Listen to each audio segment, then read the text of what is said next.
నమస్తే. సుమన్ టీవీ సగర్వంగా నిర్మిస్తున్నటువంటి కార్యక్రమం పద్మవ్యూహం.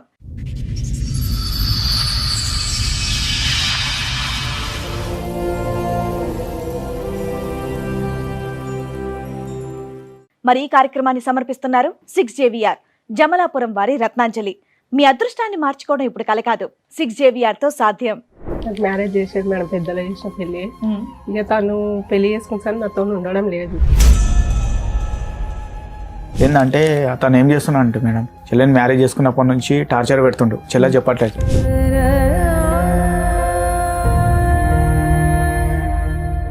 నాకు ఏం లేదు మేడం, ఇప్పుడు అందరు వాళ్ళు బయట పడ్డారు మేడం. నా వల్ల ఫస్ట్ టార్చర్ చేస్తుంది మేడం. మమ్మీ చూసి పెరాలిస్ వచ్చింది, డాడీ స్ట్రోక్ వచ్చి చనిపోయాడు.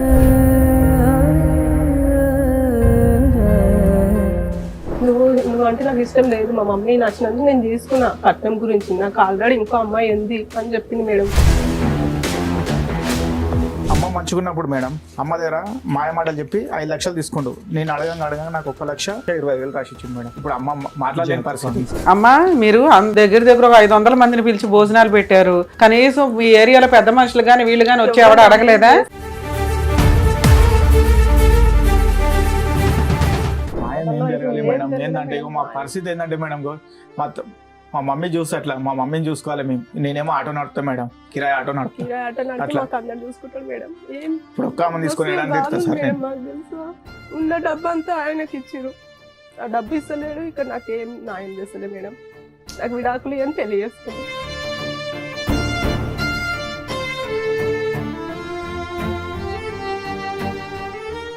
ఈ కార్యక్రమంలో మనతో పాటు ఉన్నారు ప్రముఖ హైకోర్టు అడ్వకేట్ రమ్యాకుల గారు. నమస్తే మేడం. నమస్తే. ప్రముఖ సైకియాట్రిస్ట్ డాక్టర్ కళ్యాణ్ చక్రవర్తి గారు. నమస్తే సార్. ప్లీజ్ కూర్చోండి సార్. మేడం, పల్లవి గారు ఒక సమస్యతో ఇక్కడ రావడం జరిగింది. సో ఆవిడ సమస్య ఏంటో అడిగి తెలుసు. నమస్తే అండి. నమస్తే మేడం. ఎక్కడి నుంచి వస్తున్నారు పల్లవి గారు? నేను బడపేట నుంచి వస్తున్నా మేడం. ఓకే, మీతో పాటు వచ్చిన వాళ్ళు మీ బ్రదర్. మీ పేరేంటి? శివ మేడం. శివ గారు, చెప్పండి దేని గురించి వచ్చారు ఇక్కడికి, ఏంటి మీ సమస్య? నాకు మ్యారేజ్ చేసేది మేడం, పెద్దలు చేసిన పెళ్ళి. ఇక తను పెళ్లి చేసుకుంటాను నాతో ఉండడం లేదు. ఎన్నేళ్ల క్రితం అయింది మీ పెళ్లి? నాకు ఇప్పుడు 4 సంవత్సరాలు. 4 years అవుతుంది. 4 years. October 17, 2022 madam. ఓకే. ఏం చేస్తాడు అతను? అతను ఇంతకుముందు గుల్కుల్ హాస్టల్లో చేస్తుండే మేడం. అందులోకి మానేశాడు. ఏంటంటే అతను ఏం చేస్తున్నా అంటే మేడం, చెల్లెని మ్యారేజ్ చేసుకున్నప్పటి నుంచి టార్చర్ పెడుతుండు. చెల్లె చెప్పట్లేదు. అంటే డాడీకి కరోనాలో 2 కళ్ళు పోయినాయి మేడం. మా డాడీకి చూపు లేకుండే డాడీకి. అయితే ఏంటంటే మేడం, ఇక మా ప్రొసీజర్ అంతంతనే ఉంది. ఏం చేసిన అంటే మేడం, ఇక సంబంధం ఏంటంటే మా అత్తమ్మ వాళ్ళ త్రోన్ వచ్చింది బాలాపూర్ నుంచి. వాళ్ళ అమ్మమ్మ వాళ్ళు చూశారు. చెల్లికి ఏంటంటే చెల్లి మంచిగా ఉండాలి, మేము బయట ఉన్నా సార్ అన్నట్టు ఇల్లాంబి పెళ్లి చేసినాం మేడం. ఇల్లాంబి పెళ్లి చేసినాము. ఇప్పుడు అందరు వాళ్ళు బయట పడ్డారు మేడం. నా వల్ల ఫస్ట్ టార్చర్ చేస్తుంది మేడం. మమ్మీ చూసి పెరాలిస్ వచ్చింది, డాడీ స్ట్రోక్ వచ్చి చనిపోయాడు. వాని వల్ల డాడీ స్ట్రోక్ వచ్చింది మేడం. ఇప్పుడు అన్నయ్యలు వదిన వేసుకొని తిరుగుతుంది మేడం. ఎక్కడ పోయినా న్యాయం అయితే లేదు. అంటే పిఎస్కి వెళ్ళినాం మేడం, పెద్ద మనుషులలో మాట్లాడినాం. ఎక్కడ వాడు ఏంటంటే సార్, వాళ్ళు ఏం చేశారంటే మొత్తం గ్లామింగ్ చేశారు. వాళ్ళ అమ్మమ్మ వాళ్ళకి ఇట్లా వేరే అమ్మాయితో లవ్ లో ఉన్నాడు అతను. ఫోర్స్ఫుల్ మ్యారేజ్, కట్నం కోసం పెళ్లి చేస్తారా? కట్నం గురించి పెళ్లి చేసుకుంది మేడం. ఈ ప్రేమ వ్యవహారం అనేది పెళ్లికి ముందే ఉంది ఆల్రెడీ. ఏంటంటే వాళ్ళ అమ్మమ్మ వాళ్ళు ఎలా తెలుసో తెలుసుకోవచ్చా? మాకు ఎలా తెలుసు అంటే సార్, ఇప్పుడు మ్యారేజ్ అయినాక చెల్లెని టార్చర్ పెడుతుండు. టార్చర్ పెట్టి 2-3 సార్లు కొట్టి పంపిస్తే. ఎన్ని రోజులకి పెళ్ళైన వెంటనేనా? పెళ్ళైన నెల నుంచి టార్చర్ మేడం. మీకు పిల్లలు గానీ ప్రెగ్నెన్సీ గానీ? నా దగ్గరకు అసలు రాకపోతుండే మేడం. తను ఇంకా కొడుతుండే. నువ్వు అంటే నాకు ఇష్టం లేదు, మా మమ్మీ నచ్చినందుకు నేను చేసుకున్నా. కట్నం గురించి నాకు ఆల్రెడీ ఇంకో అమ్మాయి ఉంది అని చెప్పింది మేడం. ఇంటికి రాకపోతుండే మేడం, మస్తు టార్చర్ చేస్తుంది మేడం. వాళ్ళ మమ్మీ ఏమంటుండే, నువ్వు బాయ్ కాడ వచ్చినా అడవేమో అనుకో, నేను అత్తయ్య ఫోన్ ఇవ్వవా అమ్మ బాగా చేసేసరికి ఏమొద్దు ఆడేనానో అనుకుంటా, నువ్వు తిని పండుకొచ్చి. పెళ్ళిని ఎన్ని రోజుల తర్వాత చెప్పాడమ్మా నాకు వేరే అమ్మాయి ఉంది అని? నెల రోజులకి. ఫస్ట్ నెల రోజులు బాగున్నారా? పోనీ దగ్గరికి రావడం గానీ? దగ్గర ఏం లేదు మేడం, దూరం. అప్పుడే నువ్వు ఆల్రెడీ వీళ్ళకి చెప్తావు కదా దగ్గరికి రావట్లేదు, ఫస్ట్ నైట్ జరగట్లేదు అని. చెప్పిన మేడం, చెప్పిన ఊట్లా ఇంకా ఆయన నాకు ఇష్టం లేదు, నేను దూరం ఉంటా, ఫస్ట్ నైట్ కి వెళ్ళినా కూడా నేను ఏం చేయాలి అన్నాను. ఏం చేస్తూ ఉంటాడమ్మా అతను? ఇప్పుడైతే ఖాళీగానే ఉంటుంది మేడం. అప్పుడు ఏం చేసేవాడు? అప్పుడు గురుకుల హాస్టల్ జాబ్ చేసేది. ఏమైనా కట్నం ఇచ్చారా మీరు? 3 లక్షలు ఇచ్చాం సార్. 3 లక్షలు కట్నం ఇచ్చాము. 8 తులాల బంగారము అన్ని పెట్టించాం సార్. 3 లక్షలకి ఇల్లు అమ్మేశారా మీరు? అంటే 3 లక్షల కంటే మేడం, ఇప్పుడు ఏంటంటే మేడం, మేము ఏం చేసామంటే ఇల్లు అమ్మి అతను కట్నం పెళ్లి గురించనే ఇల్లు అమ్మాం మేడం. గ్రాండ్ ఎంతకు అమ్మారు ఇల్లు? నేను 22 lakhs కి అమ్మాయి మేడం ఇల్లు. ఏం చేశారు మిగతా డబ్బులు? ఆయనకు 8 తులాన్నర బంగారం పెట్టాం మేడం. 3 లక్షలు కట్నం ఇచ్చాము. ఇక మిగతా అన్ని విధాలు అన్ని పెట్టించినాం మేడం. బాసాన్లు అన్ని. వాటికి ఎంత ఖర్చు అయింది? మొత్తం కలిపి ఒక 5 లక్షలు 6 లక్షలు. మిగతా డబ్బు అంతా ఏం చేశారు? ఇంత డబ్బు మమ్మీ అయినా మళ్ళీ మిత్తి నడిపిస్తాని మేడం. మమ్మీ దగ్గర 5 lakhs తీసుకున్నాడు మేడం. గ్రాండ్ గానే చేశారు చాలా గ్రాండ్ గా చేశారు. బాలాపూర్ లో యాలాలి బాలరెడ్డి గార్డెన్ మేడం. 1,00,000 మేడం కల్ ఫంక్షన్ హాల్ కి మొత్తం పెళ్లి డిన్నర్ ఒకతాన. అయితే వాడు అమ్మ మంచుకున్నప్పుడు మేడం అమ్మ దగ్గర మాయ మాటలు చెప్పి 5 లక్షలు తీసుకుండు. నేను అడగంగా నాకు 1,20,000 రాసిచ్చిండు సార్. ఎప్పుడు ఇది పెళ్లికి ముందా? పెళ్లి తర్వాత 5 లక్షల మమ్మీ దగ్గర అమౌంట్ ఉన్నాయని తెలిసి 5 లక్షలు తీసుకుని నాకు 1,20,000 రాసిచ్చిండు మేడం. ఇప్పుడు అమ్మ మాట్లాడలేని పరిస్థితి. మమ్మీ ఇక అమౌంట్ ఇంకో అమ్మాయిని చేసుకున్నాను. ఫోటోస్ తీసుకుంది మేడం. ఇంతవరకు ఆ పైసలు కూడా ఇవ్వట్లేదు. నా వల్ల పైసలు ఆపింది మేడం. ఇంకో అమ్మాయితో మ్యారేజ్ కూడా అయిపోయిందా?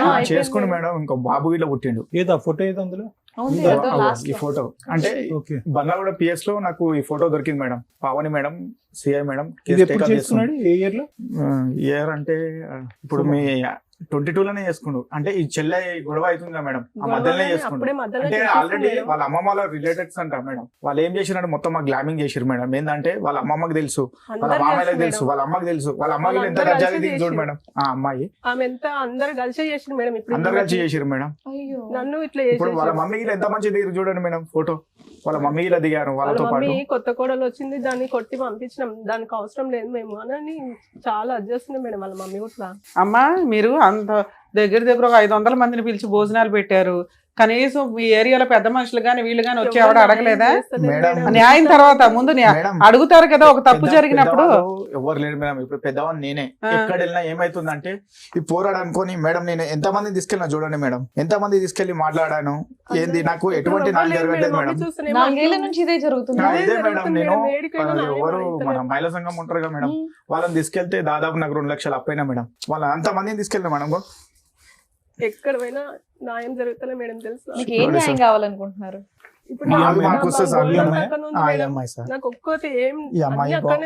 కాదయ్యా, మీకున్న పెద్ద మనుషులకి గాని ఎవరికైనా గాని బేసిక్ సెన్స్ ఇక్కడ ఆల్రెడీ దగ్గర 1,20,000 ఒక ప్రామిసరీ నోట్ రాశాడు. నువ్వేదో 5 లక్షలు చెప్తున్నావు గానీ నాకు అది రాసిచ్చింది మేడం. నేను అడిగితే అవును 22 ఆగస్టులో రాసిచ్చాడు.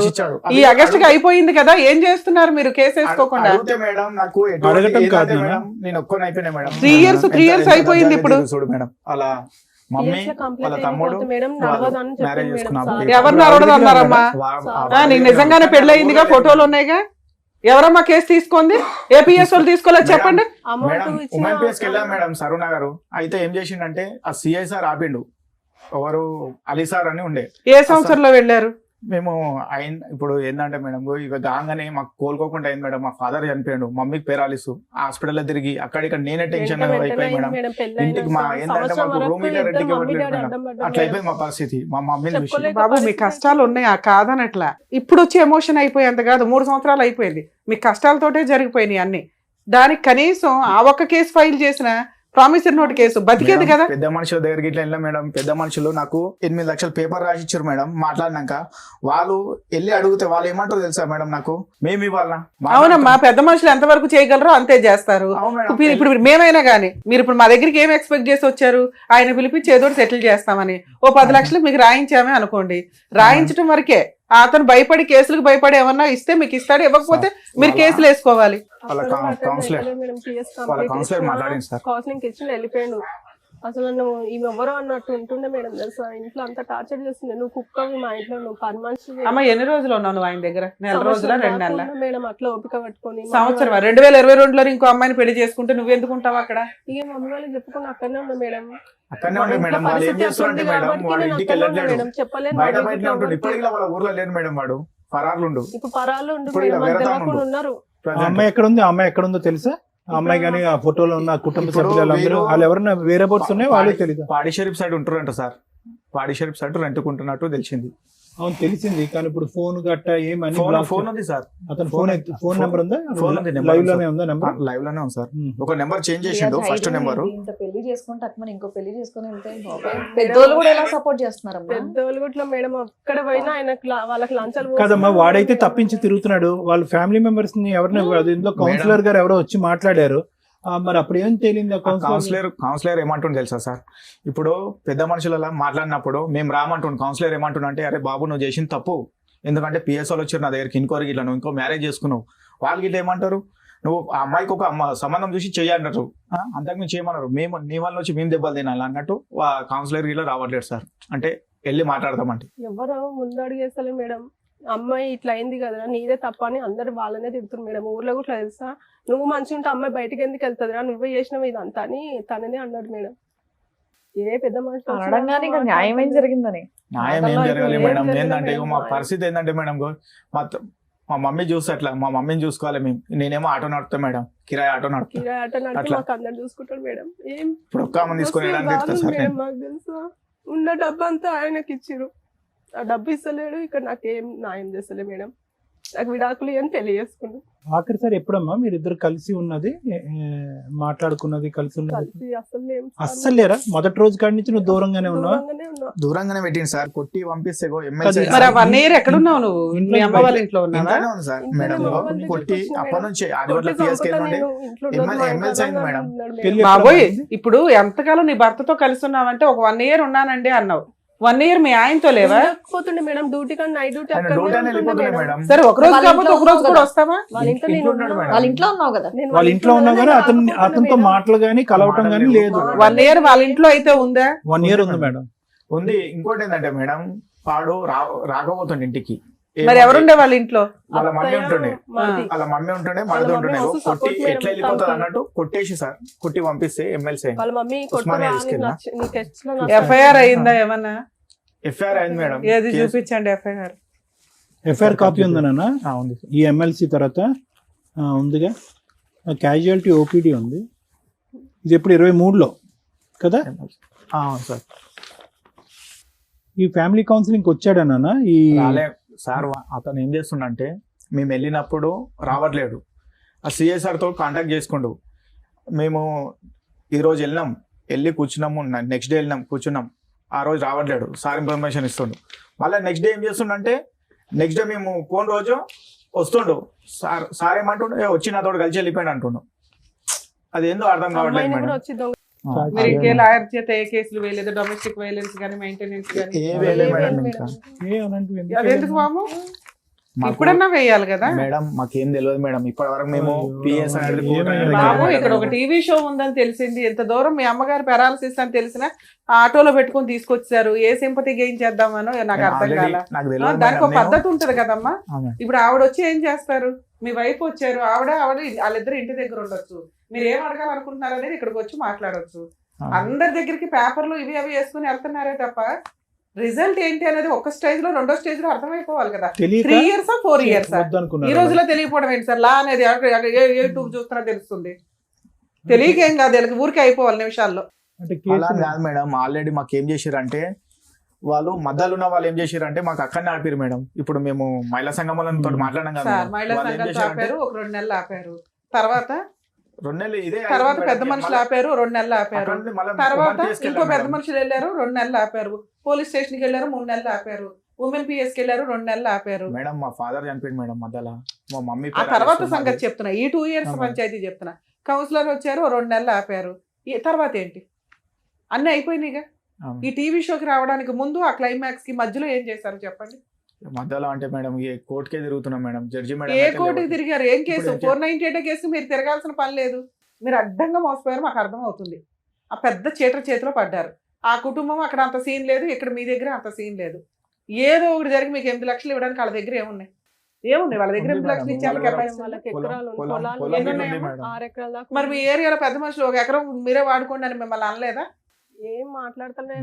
ఎందుకు మీకెందుకు న్యాయం చేయట్లేదు? ఇంత ఎవిడెన్స్ ఉన్నాయి. మేము ఏంటంటే, మా తప్పు ఏంటంటే మేడం, మేము గైక్నార్ లో ఉంటుండే ఫస్ట్, అక్కడ నుండి ఇల్లు ఇక్కడ తీసుకున్నాం, బడంపేటలో తీసుకున్నాం.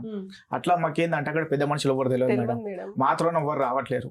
అది మాకేందంటే అక్కడ లీడర్ ఇట్లా సపోర్ట్ బేసిక్ ఒక లాయర్ని పెట్టుకోవచ్చు. ఎవరికి మీ కేసులు మీరు వేసుకున్న 3 ఏళ్ళకి వాడే కోర్టు చుట్టూ తిరుగుతానికి వస్తాడు. తప్పదు, ఎక్కడికి పారిపోవడం కుదరదు. కోర్టులో కొంచెం లేట్ అవుతుందేమో కానీ న్యాయం జరిగిద్ది అంతే, జరగాల్సిందే. జరగడానికి ఉన్న ఒకే ఒక్క క్లైమాక్స్ దారి కోర్టు. కనీసం ఫ్రీ సర్వీస్లో అని మొత్తుకుంటున్నాం మేము. దగ్గర 3 years 4 years నుంచే ప్రతి ఎపిసోడ్లో చెప్తున్నాం. అడ్వకేట్లు పెట్టుకోలేని వాళ్ళే ఇక్కడికి వస్తున్నారు, మాకు అర్థం అవుతుంది. కానీ ఫ్రీ అడ్వకేట్లు గవర్నమెంట్ ప్రొవైడ్ చేసిన లీగల్ సెల్ అథారిటీలు, లోక్ అదాలతులు ఇన్ని ఉన్నాయి. ఫలానా అడ్రస్ అని క్లియర్ గా చెప్తుంటే కూడా ఇక్కడైతే దొరికేస్తారు కదా అని వస్తున్నారు. ఓకే, అప్పుడు కూడా మేము ఎక్స్ప్లెయిన్ చేస్తున్నాం. మీరు ఏం పోరాటం చేశారని ఏమీ చేయలే. బేసిక్ ఒక్క 498 వేశారు. అక్కడ ఏదో అయిపోవాలంటే ముందు అక్కడ ఉండాలి డబ్బు. అక్కడ ఉన్నా వాడు ఇవ్వట్ల, ఆస్తులు ఉన్నాయి ఇవ్వట్ల. అప్పుడు మనం ఏం చేయాలి? ఒక్క డీబీసీ ఎన్ని కేసుల్లో చెప్తున్నాం, ఆ కేసులు వేసుకుని వసూలు చేసుకోవాలి. అడ్వకేట్లను పెట్టుకోలేము. మీరు పోలీస్ స్టేషన్కి వెళ్ళినప్పుడే నెక్స్ట్ స్టెప్ చెప్తారు. బేసిక్ ఇవి తెలుసుకోవాలి కదా. మీ హక్కులు మీకు తెలియకపోతే ఎట్లా? ఇక్కడ మీ మీద కోపం కాదు, అరే ఎంత అన్యాయం జరిగినా వీళ్ళకి పోరాటం రాలేదేంటా అని. ఎవరో పోరాడాలా మీకోసం. ఇక్కడ మేము దొరికాం, వచ్చేసారు, అయిపోయాయి. పెద్ద మనుషులు దొరికారు, అయిపోయాయి. ఎవరికైనా ఏం అవసరం అంతంత టైం స్పెండ్ చేయడానికి? మీ కష్టం కోసం మీరే అరే కొంతకాలం మేము పోరాడాలి, మనకు ఒక లా రూల్స్ రెగ్యులేషన్స్ ఉన్నాయని మీరు అనుకోకపోతే ఎట్లా? వింటే మాకు బాధ వేస్తుంది. మేము ఇప్పుడే వచ్చేసో చేసేస్తామని మాటలు ఇస్తామని అనుకోకండి. ఎందుకంటే మీరు ఏదైనా పోరాటం చేసి అరే ఇది పర్ఫెక్ట్ కేసు, మనం వెళ్ళకపోతే పని అవ్వదు అన్న వాటికి వస్తాం. మీరు బేసిక్ పనులే చేయాలి. అప్పనంగా అయిపోవాలి. మాకు బోలని కష్టాలు ఉన్నాయంటే కష్టాలే ఉంటాయి అందరికీ. కష్టాలు లేనివాడు ఎవడో ఒకళ్ళు చెప్పండి. రమ్య గారికి కష్టాలు లేవు, మేడంకి లేవు, సార్కి లేవు. ఎవరికి రేంజ్లో వాళ్ళకు ఉంటాయి. పోరాడాలి, వెళ్ళాలి. పోనీ ఖర్చు పెట్టుకోం. ఫ్రీ అడ్వకేట్లు ఉన్నారని ఎన్ని చోట్ల చెప్తున్నాం. పోనీ ఇప్పుడు కూడా చెప్తా, అలా అన్న ప్రయత్నించండి. ఇంకేమైనా ఉందా శివ చెప్పడానికి? ఏం లేదు సార్, అదే ఉంది సార్. ఏం కోరుకుంటున్నారు? మాది ఏం లేదు సార్, మా పెట్టినే ఇచ్చేస్తే సరిపోతుంది. ఎందుకంటే ఆమెకి ఒక చూసి అలాగే సార్. మాకేందంటే ఇప్పుడు ఇంట్లో ఇప్పుడు మేము రెంట్కుంటా సార్. నేను ఏంటంటే ఇప్పుడు మా వైఫ్ బాధలన్నీ అర్థమైంది. ఇప్పుడు కష్టాలు బాధలు అన్ని అర్థమైంది. ఆర్థికంగా మోసపోయారు, మానసికంగా చితికిపోయారు. చాలా దారుణాతి దారుణం. Clear cut. ఇప్పుడు వాడిని ఇప్పుడు మేడం అనేది ఏంటంటే మీరు ఆ పద్ధతిలో వెళ్ళకపోతే ఎంత టైం గ్యాప్ వస్తుందో మీ కేసు అంత పలచబడిపోతుంది. ప్రామిస్ ఉన్నట్టు దొరకడం మామూలు విషయం కదా సార్. పర్ఫెక్ట్ రాశాడు, ఒకే హ్యాండ్ రైటింగ్ తీసుకెళ్ళి అలా కోర్టులో ఇన్ టైమ్ లో కనీసం మీరు జులైలో వచ్చినా దాన్ని బతికిచ్చేదాన్ని. ఇప్పుడు ఎంత టైం ల్యాప్స్ అయిపోయింది సార్. ఎప్పుడు August 12th ఏదో రాశారు. 3 years అయిపోయింది August 12th 2025. With in 3 years madam. అవును సార్. ఇప్పుడు అది పట్టుకుని తిరుగుతున్నారు అంటే అది ల్యాప్స్ అయిందని మీకు తెలుసా? అది టైం ల్యాప్స్ అయిందని, దానికి 3 సంవత్సరాల వ్యాలిడిటీ ఉంటుందని తెలుసా మీకు? అది కూడా తెలియదు. వీళ్ళకి అన్ని తెలుసు సార్. అడ్వకేట్ పెట్టుకోలేక ఏ అడ్వకేట్ దగ్గరికి వెళ్ళాలి వీళ్ళని. అంటే ఏంటి ఖర్చు అవుతుందనా? అడ్వకేట్ల ద్వారా ఖర్చు అవుతుంది. ఫైనాన్షియల్ వీక్ అయిపోయారు. అమ్మకి మెడికల్ గా అవుతుంది. అమ్మ నువ్వేం పని చేయవా? ఖాళీలో ఉన్న మేడం. ఏమమ్మా ఖాళీగా ఏదో అవార్డు ఫంక్షన్ లాగా చెప్తున్నా. బాగానే ఉన్నావుగా, పని చేయలేవా? చదువుకోలేదు, ఏదో ఒకటి చేసుకోవచ్చు కదమ్మా. హైదరాబాద్ లో చదువుకోలేనోడు బోల్డ్ పనులు. వీళ్ళకి ఆ అబ్బాయికి లీగల్ దెబ్బ తప్ప భయమే లేదు. ఎందుకంటే వీళ్ళ బ్యాక్గ్రౌండే స్ట్రాంగ్ గా లేదు. ఒప్పుకొని వాడు పేపర్ ఇలా రాశాడు. ఏదో ఆ పేపర్ ఏదో వాడు ఒప్పుకుని రాసిన పేపర్. వాళ్ళు ఏంటంటే నాకు వైట్ పేపర్ మీద రాసిచ్చారు సార్. వాళ్ళ ఊరు మొత్తం అంతే ఊరు సార్. వాళ్ళ పెద్ద మనుషులు ఏదైనా ఎటువంటి న్యాయం వాళ్ళు ఏంటంటే అనకండి. ఆ మాట ఇరిటేటింగ్ గా ఉంది వినడానికి. పెద్ద మనుషులకి ఏం పని న్యాయాలు చేయడానికి? పెద్ద మనుషులకి ఏం పని మేడం? రాపిచ్చారు వాళ్ళు అంతమంది. ఇప్పుడు మమ్మల్ని అడిగి రేపు బయటికి వెళ్ళి మమ్మల్ని కూడా అలాగే అనేలా ఉన్నారు మీరు. సరే, ఇది రాసినప్పుడు తర్వాత ఇప్పుడు ఇది రాశాడు, తర్వాత ఏమైంది? ఫాలో అప్ లోకి వెళ్ళారా మీరు? వెళ్ళాం సార్. వెళ్తే పెద్ద మనుషులు అలా పిలిస్తే రావట్లేదు ఇక. అంటే అక్కడ నుంచి ఇక ఇల్లు కాల్ చేసేసి వేరే సైడ్ రెంటుకున్నాను. సార్ మీరు చెప్పిన ప్రతి మాట నిజం, మేము నమ్ముతున్నాం, మాకు తెలుస్తుంది. కానీ పెద్ద మనుషుల దగ్గరికి వెళ్ళాం న్యాయం జరగలేదు, టీవీ షోకి వెళ్ళాం న్యాయం జరగలేదు, పోలీస్ స్టేషన్కి వెళ్ళాం న్యాయం జరగలేదు.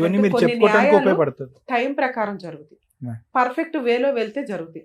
పిచ్చి వేలోనే ట్రై చేసేసారు మేడం. పిఎస్ నుంచి కానిస్టేబుల్ ఇచ్చి పంపించారు మేడం. ఇంటికి ఇట్లా లాక్కుంది, ఫోటో ఇలా తీసుకొని వచ్చాం మేడం. అంతకంటే పోలీసులు ఏం చేస్తారు మీకంటే? దాన్ని బట్టి పోలీసులు మాక్సిమం చేశారు. మీది జిడ్డు కేసు కింద లెక్క. జిడ్డు కేసుకి మీరు ఫస్ట్ చేయాల్సిన పని ఏంటో తెలుసా? రియలైజ్ అవ్వాలి. ఓహో మనం మోసపోయాం. ఈ రోజున సైబర్ క్రైమ్ లో ఉత్తిని మోసపోతున్నారు జనాలు. ఆ మోసాల్లో మనం ఒకళ్ళం. ఓకే, ఒక ఆడపిల్ల సొమ్ము తిన్నవాడు ఎవడో బాగుపడ్డు, అందులోనే ఆడపిల్లని మోసం చేశాడు. దీనికి మనం స్ట్రాంగ్ అవ్వాలి అంటే మనకున్న కష్టాలకి ఆల్రెడీ మీ అమ్మగారు పెరాలసిస్, ఆవిడ మెడికల్ అవుతాయి. మీ భార్యాభర్తలు పోషించుకోవడానికే సరిపోతుంది. ఈ అమ్మగారికి తిండి పెట్టుడే ఎక్కువ నా దృష్టిలో అయితే. ఎందుకంటే నేనేమి చెయ్యను మేడం అనే అమ్మాయిలు అంటే నాకు చాలా కోపం. కాళ్ళు చేతులు లేనోళ్ళు, కళ్ళు లేనోళ్ళు కూడా ఏదో పని చేసుకుని బతకాల్సిన పొజిషన్లో మనం ఉన్నాం ఈ సమాజంలో. ఎందుకంటే ₹1,00,000 వచ్చినా చాలు, వాళ్ళ రేంజ్లో వాళ్ళకి ఆ ఖర్చులు ఉంటాయి. నువ్వు ఒక్కడే ఆటో తోలుతూ ఇంతమందిని పోషిస్తున్నావంటే అరే నేను ఏదో ఒకటి చేయాలి కదా అన్న కోసం కనీసం అమ్మాయి అనుకోవాలిగా. ఏంటి బేద ఏడుపులు ఏడుస్తున్నారు? ఆ అమ్మాయిని బయటకు పంపించి మీరు ఉద్యోగం చేయించలేకపోయారు, పని చేయించలేకపోయారు. ఏంటి మీ పౌరుషం అంటే? నాకు ఒక దానికి రీజన్ చెప్పండి. మేము సర్వీస్ చేయాలా లేదా ఆలోచిస్తాం. ఆ పేపర్ పనికి వస్తుంది, నన్ను లీగల్ గా పనికి రాని పేపర్. అంటే మమ్మీ డాడీ ఉన్నప్పుడు ఇట్లా ఏమో ఇక్కడ పంపించలే మేడం. ఇప్పుడు ఏంటంటే ఇప్పుడు ఈ పరిస్థితులు ఉంటే నిందలు వేస్తారు అన్నట్టు. ఏమి నిందలు వేస్తారు సార్? ఏ సమాజంలో ఉన్నారు మీరు? ఏ సమాజంలో ఉన్నారు? ఆడపిల్ల బయటికి వెళ్ళి జాబ్ చేస్తే నిందలు వేస్తారా? క్యారెక్టర్ ఎప్పుడు జనాలు అబ్జర్వ్ చేస్తూనే ఉంటారు. ఎవడి పని ఆడు చేసుకెళ్తుంటే కుక్కల మరుగే వాటి గురించి పట్టించుకోవసరలా. ఒకటి ఏ అమ్మాయి అన్నా కరెక్ట్గా ఉంటే మరీ పొడిసి అంత హీనమైన సమాజంలో ఎవరు లేవు. అలా అయితే ఎన్ని సంవత్సరాలు దాచుకుంటాం? 6 లక్షలు 8 లక్షల కోసం ఎన్ని సంవత్సరాలు దాచుకుంటాం? సరే 8 లక్షలు వస్తే ఏం చేస్తారు? 8 లక్షలతో ఆవిడ సరిపోతే జీవితకాలం బతికేయడానికి? మళ్ళీ ఇంకోటి ఏమన్నా తీసుకొచ్చి అంట కడతారు. ఇంతేగా ఆ అమ్మాయికి ఒక కుటుంబం కావాలో, భర్త కావాలో, పిల్లలు కావాలి. ఇంతేగా మీ దృష్టిలో? అది నాకు నచ్చదు. మీ కేసు నేను ఎందుకు ఎమోషన్ రీచ్ అవ్వట్లేదంటే అరే వీళ్ళకి ఎన్ని కష్టాలు ఉన్నాయి, మారాలనే అనుకోవట్లా. ఛాన్స్ ఉంది, స్టామినా ఉంది. ఈ మ్యారేజ్ ఏంటంటే మొదటి రోజు నుంచి ఇది 1 వే ట్రాఫిక్. ఏదైతే కనుక అనాలిసిస్ ఆర్ ఇన్వెస్టిగేషన్ పెళ్లికి ముందు జరగాలో అది బహుశా ఏంటంటే అంత క్లోజ్డ్ సీక్రెట్ ఏమీ కాదు. ఆ వ్యక్తి ఏంటి, వ్యక్తిత్వం ఏంటి, ఇంత బహిరంగంగా ఒక అమ్మాయితో ఫోటోలు తీసుకున్నటువంటి వాడు ఆ ఊరు వాడు ఆ చుట్టుపక్కల ఇరుగు పొరుగులు ఏమన్నా లవ్ స్టోరీ నడిచిందంటే కనుక ఖచ్చితంగా చెప్తారు. ఎంత బహిరంగంగా ఉందో చూడండి. అది ఫోటోలు కానీ ఇవి కానీ ఆ పెళ్లి కానీ చాలా హడావిడంతా మామూలుగానే ఉంది. కుటుంబ సమేతంగా అమ్మాయిని దగ్గరుండి పెళ్లి చేశారు.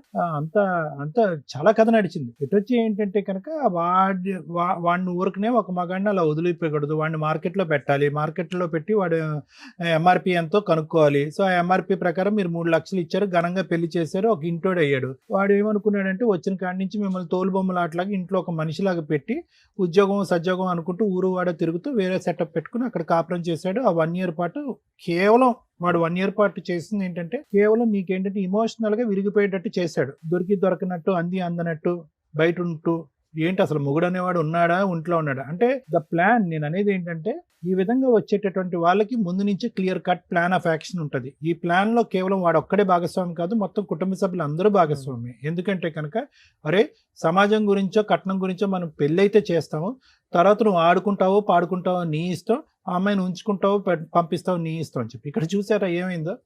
కొట్టడం అనేటటువంటిది ఒకసారి జరిగింది, కానీ ఇమోషనల్గా మాత్రం సఫికేట్ చేశారు. నేను ఇమోషనల్గా సఫికేట్ చేయటం అంటే కనుక ఏమవుతుందో అక్కడ నీకు తెలియదు, గందరగోళం. పెళ్ళైన కాడి నుంచి ఫస్ట్ నిన్ను నువ్వు పూర్తి స్థాయిలో అర్థం చేసుకుని నిన్ను పూర్తి స్థాయిలో అతనికి ఇంట్రడ్యూస్ చేసుకునే లోపలే నీకు వేరే అమ్మాయి నా జీవితంలో ఉందని ఇంట్రడ్యూస్ చేశాడు.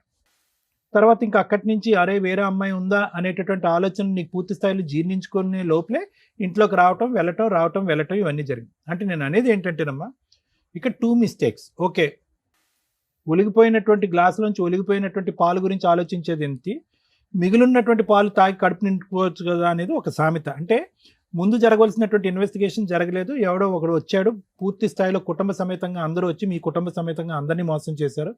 మామూలు అసలు ఒక దిగు స్థాయి అంటే ఆర్థికంగా లోవర్ క్లాస్లో ఉండేటటువంటి మీరు అసలు ఆ పెళ్లి చూస్తే కనుక ఎవరికైనా కళ్ళు బయర్లు గమ్ముతాయి. ఎంత ఘనంగా చేశారు అసలు ఎంత ఘనంగా చేశారు. ఆ పెట్టుబడులు ఏంటి, ఆ పిలిచినటువంటి ఆ జనం ఏంటి, ఆ భోజనాలు ఏంటి, ఆ గ్రాండ్ గాలాలో ఆ పిక్చర్, ఆ ఫొటోస్ ఏంటి, అన్ని విధాలుగా చేశారు. అరే నాకు బాధ ఏంటంటే కనుక రమ్య మేడం కానీ నాకు కానీ ఇంత ఘనంగా పెళ్లి చేసినటువంటి వాళ్ళు అరే ఒక ఇంట్లో ఉన్నటువంటి ఒక్క ఆడపిల్లకు వేరే ఇంటికి పంపిస్తున్నప్పుడు వాడు దొంగ, ఎలాంటి వాడు భూత, వాడి వెనకాతలు ఎవరున్నారు ఏంటి అనేటటువంటిది 1 సంవత్సరం ఎంక్వైరీ చేసుకున్నా పర్వాలేదు.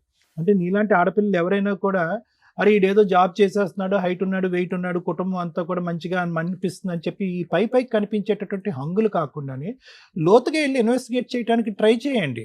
అది చాలా ఇంపార్టెంట్. ఎందుకంటే మీరు పెట్టినటువంటి ఖర్చు చూస్తే కనుక ఆ సంబంధం మీకు ఏ స్థాయిలో నచ్చితే కనుక అంత ఖర్చు పెట్టారు. మీరు ఏ స్థాయిలో నచ్చింది మీకు అంటే ఇలాంటి తిరుగులేనటువంటి సంబంధం, అంత గొప్ప సంబంధం అని చెప్పి ఖర్చు పెట్టారు. కరోనా టైంలో మీ నాన్నగారు కళ్ళు పోయి ఇలాంటి నానా ఇబ్బందుల్లో ఉన్నా కూడా ఎక్కడా వెనకాడకుండా పెళ్లి జరిపించారు. రెండో అంశం ఏంటంటేనమ్మా సార్ మొదట్లో బాగానే ఉన్నాడు, తర్వాత మనిషి మారిపోయాడు అనేటటువంటి చాలా సందర్భాలు ఇక్కడ సహజంగా మేము చూసేటటువంటిది.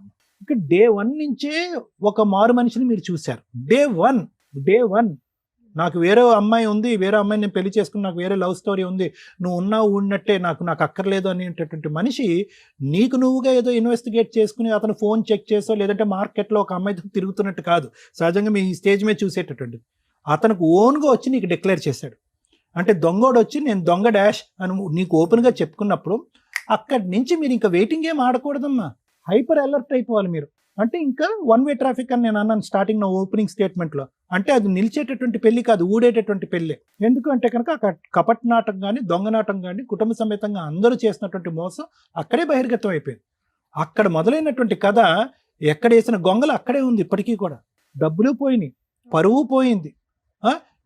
మొత్తం మీద మీరు ఇంత పరువు పోగొట్టుకుని మీకు కసి కోపం ఎలా రగిలిపోవాలంటే, కసి కోపంతో ఆయన ఏదో కొట్టేసి చంపేమనట్లేదు, అసలు కేసుల మీద కేసులు వేసి అసలు ఊపిరి సలపనివ్వకూడదు, వాడికి ఉక్కిరి బిక్కిరి చేయాలి.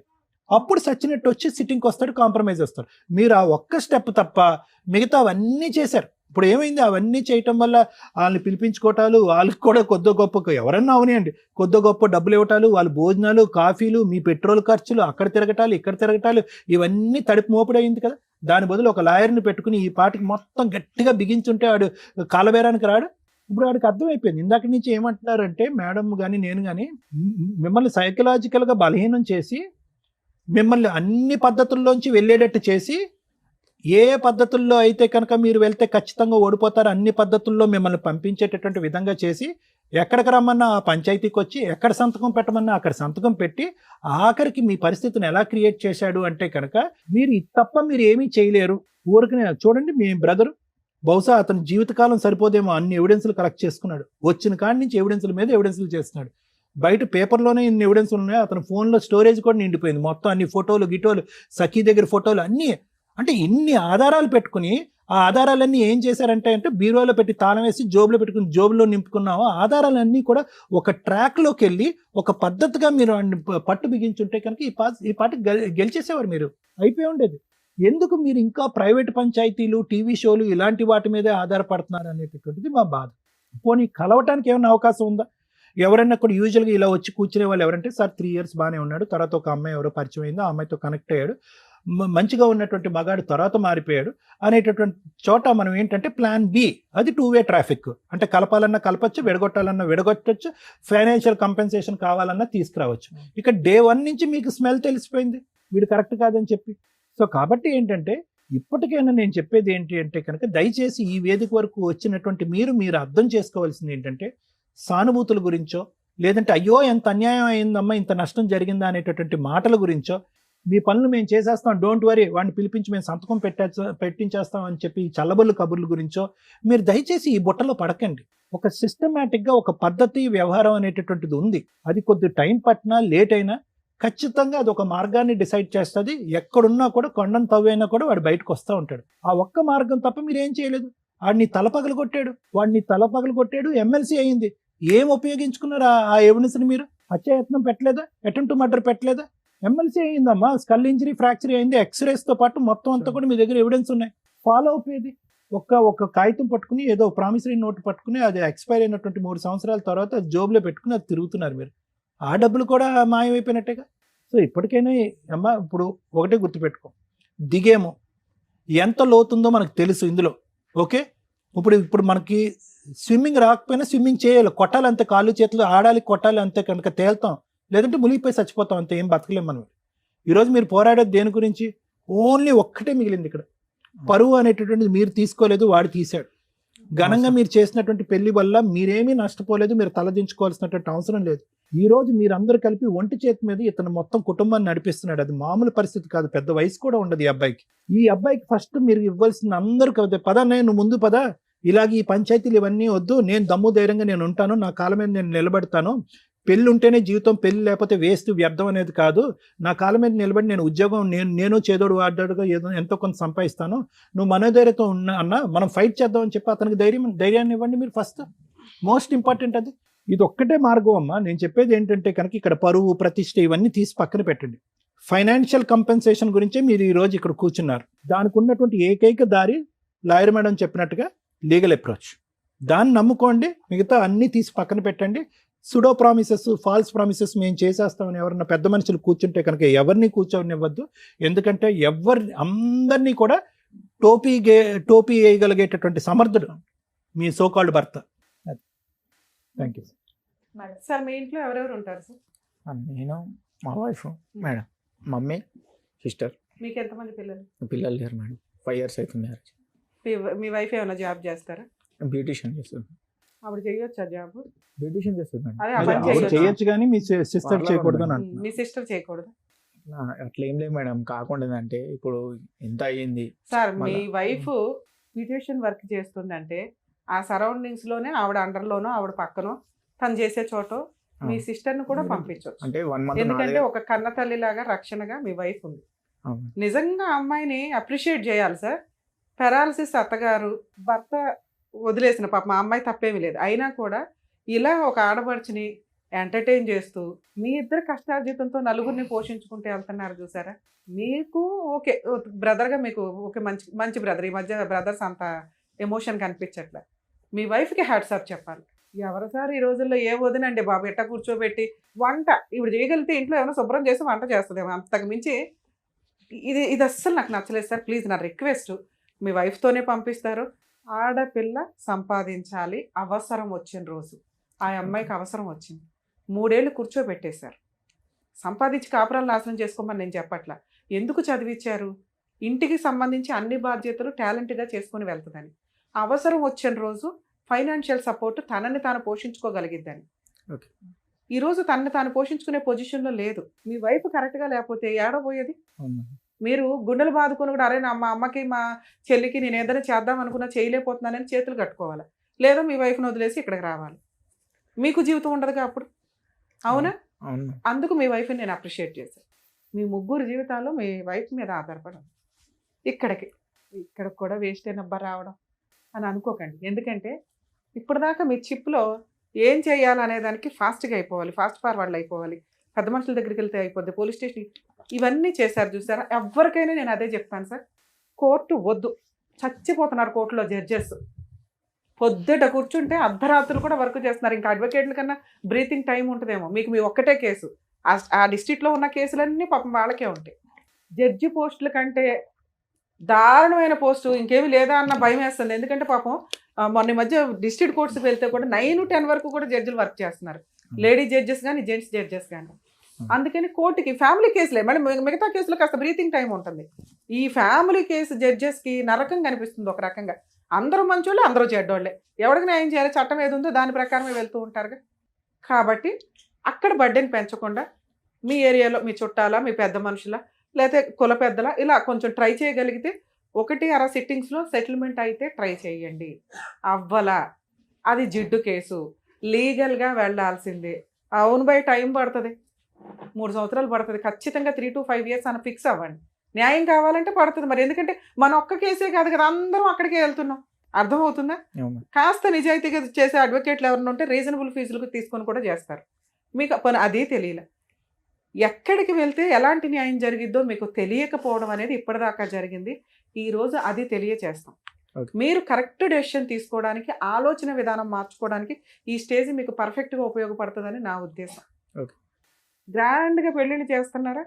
ఆడపిల్ల పెళ్ళి 1000 మందికి పెట్టామండి, 5 లక్షలు పెట్టి వీడియోగ్రాఫర్ ఫోటోగ్రాఫర్ని పెట్టామండి, 10 లక్షలు పెళ్ళికే భోజనాలకే అయినాయి, సామాన్ ఇచ్చి పంపించాం. ఇవన్నీ గోడకేసిన సున్నం. మీ రేంజ్ ఎంతో అంతే పెట్టండి. జీవితంలో ఒక్కసారే కదా పెళ్ళి అంటే ఆ పెళ్ళే నిలబడట్లా. మీకు ఫోటోలు వచ్చేసరికి అయిపోతుంది ఇక్కడ పేరెంటాలు. గ్రాండ్గా వచ్చి 1000 మంది తినేళ్ళారు, ఉపయోగం ఏముంది? అవన్నీ అబ్బాయి ఇస్తాడా? అబ్బాయికి ఏం పని? మేడం వాళ్ళు ఆ రేంజ్లో పెట్టమన్నారండి భోజనాలు, అందుకే పెట్టాం. అప్పుడు 50-50 అడగండి. మీకు మీ అమ్మాయి సెలబ్రేషన్స్ గ్రాండ్గా ఉండాలంటే మీ సొంత ఖర్చులతో మీరు పెట్టుకుంటున్నట్టే లెక్క తప్ప మీరు ఎట్టి పరిస్థితుల్లో వాటిని వాళ్ళ దగ్గర నుంచి క్లెయిమ్ చేసుకుందామంటే కుదరదు. వేస్టేజ్ ఆఫ్ ఇది. చట్టం ఏం చెప్తుందో తెలుసా? సాంప్రదాయాలను మీరు సింపుల్గా చేసుకొని రిజిస్టర్డ్ మ్యారేజ్ చేసుకోండి అంటుంది. ఆ పని మనం ఎవడం చేయం. ఓకే, మనకు ముచ్చట సాంప్రదాయాలు అవన్నీ వెళ్తే బాగుంటుంది, బ్లెస్సింగ్స్ అలాగే చేద్దాం సింపుల్గా. మన తాహతి ఎంతో అంత. ఇల్లు అమ్మేసి ఆస్తులు అమ్మేసి చేసేది రేపటి రోజున రాకపోతే ఇదిగో చూసారా మానసిక క్షోభ. అవి రావాలని కాదు కదా మనం పెళ్లిని చేసాం, నిలబడాలని చేస్తాం. మరి వాటిని ఎట్లా క్లెయిమ్ చేస్తాం? డౌరీ, అసలు డౌరీ ఎందుకు వచ్చిందో తెలుసా? ఆ సిస్టమ్ ఇప్పుడు కాదు, సీతాదేవి దగ్గర నుంచి వచ్చింది. ఒకసారి పెళ్ళి అయిపోయి వెళ్ళిపోయినాక ఆ కుటుంబం స్త్రీ అయిపోద్ది కాబట్టి తను తన భర్త దగ్గర తలెత్తుకొని ఉండడానికి ఇక్కడ నుంచి కుటుంబం నుంచి పుట్టింటి నుంచి తీసుకెళ్లేది ఒక బ్లెస్సింగ్గా, ఇష్టంగా తీసుకెళ్లిన సారీ కాస్త నగలు కాస్త డబ్బు ఇట్లా కన్వర్ట్ అయ్యి డిమాండ్గా వెళ్ళిపోయి కిరసనాయిలు గ్యాస్ సిలిండర్లు చంపేసే స్టేజ్కి వెళ్ళింది. దానికి ఒక చట్టం, డౌరీ ప్రొహిబిషన్ యాక్ట్, అంత స్పెషల్గా తీసుకురావాల్సిన వచ్చిన పరిస్థితులు వచ్చినాయి. ఈ రోజున ఎవరన్నా డౌరీ అడిగితే దయచేసి పెళ్ళిళ్ళు చేసుకోకండి. లేదు మేడం మా ఏరియాలో సాంప్రదాయం, మీరేం తీసుకెళ్తారో అది మీ అమ్మాయి పేరు మీదే, అది ప్రాపర్టీలైనా క్యాష్ అయినా ఏదైనా గోల్డ్ రూపంలో తీసుకెళ్తుందా ఇంతే. అలాగే శాలరీస్ ఒకటి చాలా డిస్ప్యూట్ నడుస్తున్నాయి ఈ మధ్య. ముందే మాట్లాడుకోండి, అమ్మాయి శాలరీ ఏం చేయాలి, తన అకౌంట్లో పెట్టుకుంటుందా, వాళ్ళ పుట్టింటికి పంపిస్తుందా, ఇద్దరు కలిపా. అమ్మాయి శాలరీ వచ్చి అమ్మాయి పక్కన పడుకొని ఓ ఇద్దరు పిల్లల్ని కానీ ఇట్లా ఉండవు. అమ్మాయి సంపాదిస్తుందంటే ఈక్వల్గానే మాట్లాడుతుంది, నచ్చితేనే అలాంటి అమ్మాయిని పెళ్లి చేసుకోండి. ఇంకా మీ కేసు విషయానికి వస్తే సార్, పెద్ద మనుషులు చేయలేదు అనకండి. ఎందుకంటే పెద్ద మనుషుల దగ్గర 1-2 సార్లు మనం వెళ్ళాలి, చాలా ఖర్చులు అవుతాయి. అడ్వకేట్ కంటే ఎక్కువ ఖర్చులు అవుతాయి, మీకు ఆ సంగతి తెలుసు, ఫేస్ చేశారు. కాకపోతే మీ కోరిక ఏంటంటే ఫాస్ట్గా అయిపోద్దేమో, కోర్టుల చుట్టూ వెళ్తే టైం వేస్ట్ అన్న ఒక ఉద్దేశంతో మీరు మేబీ ఈ డెసిషన్ తీసుకొని ఉంటారు, కరెక్టే. కానీ 1-2 సార్లకి ఫెయిల్ అయింది.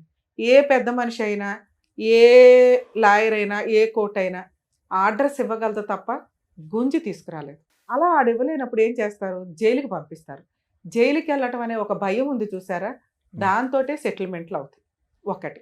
2, ఆస్తులు ఉంటే వారసత్వపు ఆస్తులు కానీ వాళ్ళ పేరు మీద ఆస్తులు కానీ, అరే నువ్వు ఇవ్వ మాకు, నువ్వు జైలుకు పో, నీ ఆస్తిని నేను క్లెయిమ్ చేసి ఆ పిల్లకి ఇప్పిస్తా అని అంత డెసిషన్ తీసుకోగలిగే కెపాసిటీ ఉన్నది కోర్టుకు మాత్రమే. ఇతను పెద్ద మనుషుల దగ్గర ఒక వైట్ పేపర్లో రాసిచ్చాడు క్లియర్గా 8 లక్షలు ఫుల్ అండ్ ఫైనల్ సెటిల్మెంట్ అని. దీనికి ₹1 పెరిగిద్దే తప్ప ఇప్పుడు తగ్గదు. ఓకే, ఆ రోజుల్లో 8 లక్షలు ఆ రోజే ఇచ్చుంటే మీరు ఎక్కడైనా ఇన్వెస్ట్మెంట్ పెడితే అది ఇప్పుడు 15 లక్షలు 20 లక్షలు అయ్యేది. ఆ రోజు అతను ఇవ్వలేదుగా. ఇందాక మిమ్మల్ని ఎందుకు అడిగానంటే అంత కెపాసిటీ అతనికి ఉందా లేదా అని. ఉంటేనే రాసి ఉంటాడు, లేదు ఆస్తులు ఉందన్నారు, ఆస్తులు అటాచ్మెంట్ చేసుకోవచ్చు.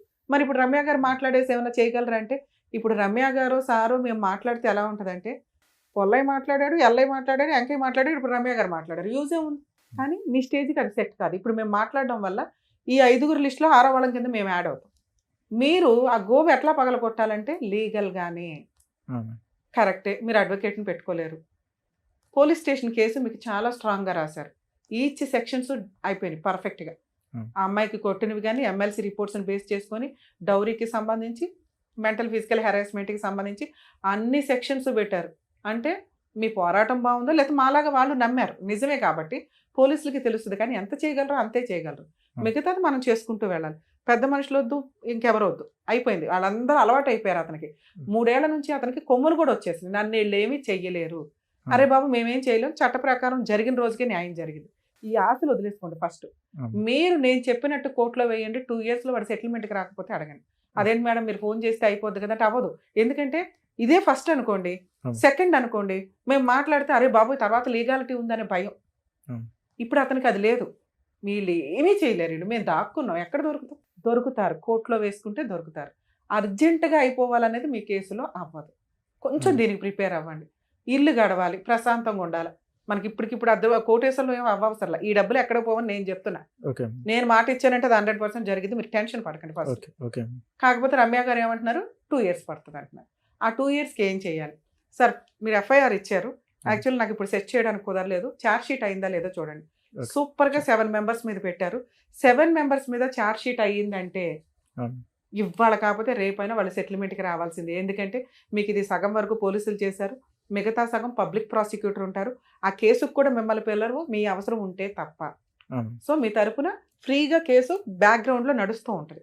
మీకే కాదండి, ఎవరికైనా కానీ 498 కేసుల్లో అడ్వకేట్స్ రిక్వైర్మెంటే లేదు. అడ్వకేట్లు ఎందుకు అంటే డ్రాఫ్ట్ ప్రాపర్గా రాయడం కోసమే. వీళ్ళు ఆల్రెడీ పెట్టేసుకున్నారు కాబట్టి సగం వరకు పోలీసులు చేస్తారు. వన్స్ కోర్టుకు వచ్చినాక ఛార్జ్ షీట్ ఫైల్ అయినాక దాంట్లో పబ్లిక్ ప్రాసిక్యూటర్ ఉంటారు, విక్టిమ్ తరపున, డిఫాక్టో కంప్లైనెంట్ తరపున. అక్యూజ్డ్ 7గురు మీద అడ్వకేట్ ఫీజులు ఎంత అవుతాయో తెలుసా? అది వచ్చిన రోజు మీ దగ్గర సెటిల్మెంట్ స్టార్ట్ అవుతుంది. దానికి 7గురికి షూరిటీస్ కట్టే రోజు కనీసం 15,000 చెప్పిన 2 షూరిటీలు, అర్థమవుతుందా? 1,40,000 కోర్టుకు కట్టే రోజు మీతో సెటిల్మెంట్ స్టార్ట్ అవుతుంది. అప్పుడు అవ్వలేదా? పోనీ వాళ్ళకి ఎవరో అడ్వకేట్లు దొరికి మనం గెలిచేద్దాం, ఎరగదీద్దాం ఏదో చెప్తారుగా, ఒక స్టేజ్ వరకే. అవన్నీ ఫేక్. ఒక స్టేజ్ తర్వాత సెకండ్ మ్యారేజ్ మీ దగ్గర పూర్తి ఎవిడెన్స్ ఉంది, మేడం. అడ్డంగా జైల్లో వేస్తాడు జడ్జి, అవును. ఎమ్మెల్సీ రిపోర్ట్ ఉంది. అంత స్ట్రాంగ్ కేసు పెట్టుకొని ఇలా వీక్గా మాట్లాడితే అట్లా? మీకు దాని పవర్ తెలియట్లా, తెలిసిన దాన్ని నాకు కోపం వచ్చింది అందుకే. ఓకే. అరే ఇన్ని ఎవిడెన్స్లు ఇంత పెట్టుకొని పిచ్చి మొక్కల్లా తిరుగుతున్నారు బాబ్ అని. నో, మీరు దగ్గర 15 lakhs 20 lakhs వస్తే సెటిల్ చేసుకోండి, లేకపోతే ప్రాపర్టీ అటాచ్మెంట్. ఇంకొక కేసు చెప్తాను సార్, మీరు ఎక్కడైతే ఉంటారో అక్కడ సఖీ కేంద్రాలు అని ఉంటాయి. ఓకే. డొమెస్టిక్ వైలెన్స్ కేసు మీరు ఎంత వేస్ట్ చేశారంటే, ఆ ఒక్క కేసు అమ్మ చెప్తున్నాం ప్రతి ఒక్కరికి గోరు ముద్దలు పెట్టినట్టు, మెయింటెనెన్స్ కేసులు ఇవి ఇన్ని అవసరంలా.